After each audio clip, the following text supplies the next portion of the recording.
La KBS, la maison mère de KBS World Radio, a entamé une nouvelle série de reportages consacrés à la Corée du Nord. Ces différentes facettes seront dévoilées et analysées. Les chroniques seront accompagnées d'images satellites et d'avis d'experts à l'appui. Le tout premier numéro a porté sur le projet de construction de nouveaux quartiers résidentiels à Pyongyang. Le chantier le plus emblématique dans la capitale nord-coréenne est celui du district de Hwasan. En avril dernier, peu avant l'anniversaire de Kim Il-sung, le fondateur du régime, un nouveau quartier comptant 10 000 foyers a été inauguré et a commencé à accueillir les résidents.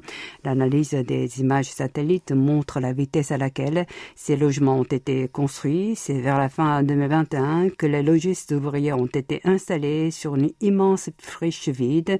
En février de l'année suivante, les travaux de construction ont débuté. En l'espace de seulement 8 mois, la plupart des immeubles étaient sur pied, dont 2 tours de 40 étages. Le nombre cumulé d'ouvriers mobilisés est estimé à 16 millions, à raison de 45 000 par jour. Cependant, sur les photos satellites, la circulation semble peu importante. Les réseaux de distribution de gaz et d'eau sont défaillants, selon certains spécialistes. Le professeur de l'université de Gyeongnam, Lee Mul-chul, estime que les infrastructures nécessaires aux nouveaux logements ont été sacrifiées au profit de la vitesse de construction, précisant que le nouveau village de Hwasan a été achevé en seulement 14 mois, alors qu'un tel projet prend environ 5 ans en temps normal.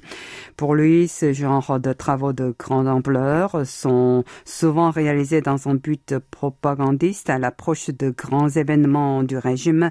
Hong Min, chercheur à l'Institut coréen pour l'unification nationale, affirme pour sa part que le régime de Kim Jong-un multiplie les projets de construction d'envergure pour rattraper l'échec de son plan de développement économique quinquennal.